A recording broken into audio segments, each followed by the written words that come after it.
नमस्कार, मैं रहबर सिंह बारी। मिडिल ईस्ट की खबरों के साथ एक बार फिर से हम आपके सामने हाजिर हैं। लेकिन इससे पहले आपसे दरख्वास्त है, रिक्वेस्ट है, विनती है, निवेदन है कि अगर आपने हमारे चैनल को सब्सक्राइब नहीं किया है तो सब्सक्राइब कर लें और ज़्यादा से ज़्यादा अपने व्हाट्सएप ग्रुप पर शेयर करें जिससे सभी लोगों तक हमारी ये खबरें पहुँच सकें। शुरू करते हैं आज की सबसे बड़ी खबर से जो इज़राइल से आ रही है। प्रधानमंत्री बेंजामिन नेतन्याहू ने अचानक रातों रात रक्षा मंत्री गैलेंट को बर्खास्त कर दिया। ये एक बड़ी खबर इजराइल से सामने आई है और इसकी जानकारी नेतन्याहू ने खुद टेलीविज़न पर आकर दिया है। उन्होंने जानकारी दिया कि बर्खास्त कर दिया गया है गैलेंट को। गैलेंट ने भी सोशल मीडिया पर पोस्ट करके बताया कि हाँ, हमको बर्खास्त किया गया, लेकिन उन्होंने ये भी कहा कि हमारा उद्देश्य इजराइल को हमेशा सुरक्षा प्रदान करना था और आगे भी हम सुरक्षा प्रदान को लेकर पूरी तरह से गंभीर रहेंगे। अब यहाँ पे सवाल ये आता है कि बीच युद्ध के में आखिर बेंजामिन नेतन्याहू ने गैलेंट, जो कि रक्षा मंत्री थे, जो कि सबसे ज़्यादा पॉपुलर भी हैं इज़राइल में, और जो अगर आपको याद होगा तो पिछले जब जंग नहीं थी उससे पहले एक बार और बर्खास्त करने का प्रयास किया था, तो उस समय इज़राइली जनता सड़क पर उतर आई थी और आखिर में नेतन्याहू को अपना फैसला वापस लेना पड़ा था।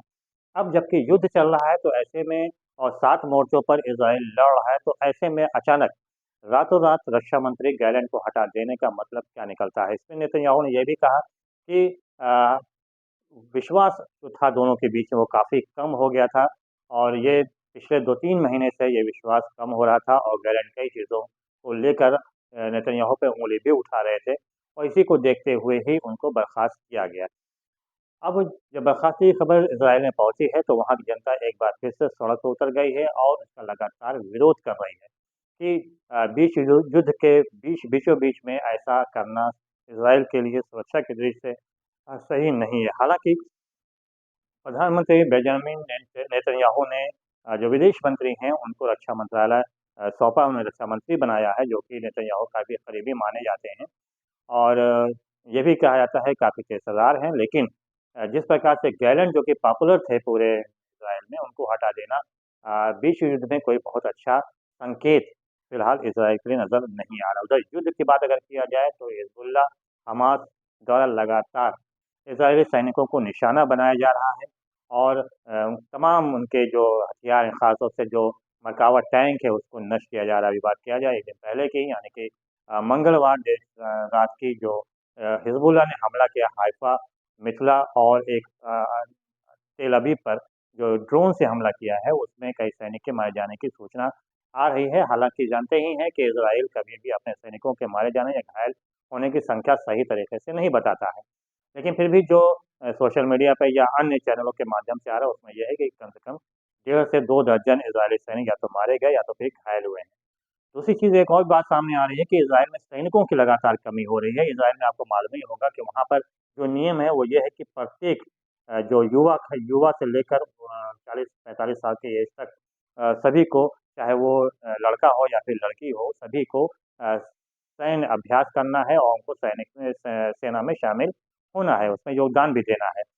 इसके लिए जो लगभग 3 लाख जो सैन्य कर्मी हैं, उनको रिज़र्व में रखा गया है, जो रखा जाता है, और अब जो रिज़र्व में रखा गया है, उनको ही अब बुलाया जा रहा है, क्योंकि जो सैनिक सक्रिय हैं, उसमें काफ़ी कमी आई है, उसमें ज़्यादातर या तो मारे गए या तो फिर घायल हुए हैं, या फिर जो मानसिक रूप से बीमार हो गए हैं, उन्होंने अब लड़ाई या जंग करने से इनकार कर दिया है, जैसे पहले पिछले दिनों भी ये बात सामने आई थी।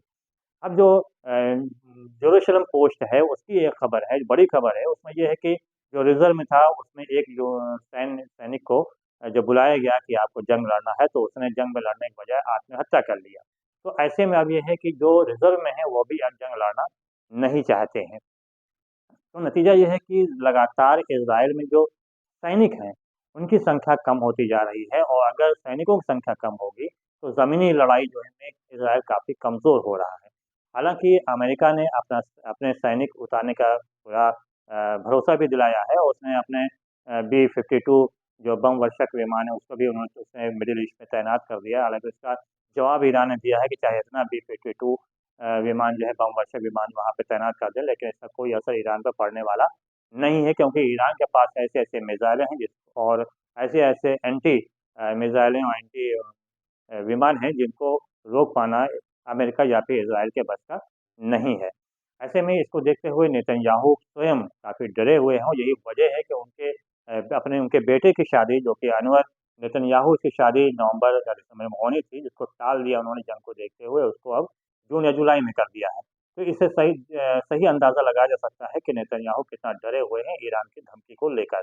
उधर दूसरी बात अगर हिज़्बुल्लाह की बात किया जाए तो लगातार अब वो मिसाइलें या रॉकेट से कम बल्कि ड्रोन से हमला ज़्यादा कर रहा है और यही वजह है कि इज़राइल को इससे काफ़ी नुकसान हो रहा है क्योंकि इज़राइल के पास मिसाइल या रॉकेट को रोकने का तो सिस्टम है, लेकिन ड्रोन को रोकने का सिस्टम अभी उसके पास नहीं है, वो भी ऐसे ड्रोन जो आधुनिक ड्रोन हैं। इससे हिज़्बुल्लाह जो है वो लगातार इज़राइल को परेशान किए हुए है और उनको चोट पे चोट हिज़्बुल्लाह द्वारा पहुँचाया जा रहा है। उधर दूसरी तरफ अब बात की जाए गज़ा की तो वहाँ पे हमास लगातार उम, लगातार घात लगाकर इज़राइली सैनिकों को मार रहा है, उनके मर्कावा टैंक को भी नुकसान पहुँचा रहा है। जैसे कि मंगलवार देर शाम हमास ने भी गज़ा में छुपकर एक जो मर्कावा टैंक था उसके साथ आ रहे छोटी टुकड़े पर हमला किया जिसमें 3 या 4 सैनिक के घायल होने की जानकारी सामने आ रही है।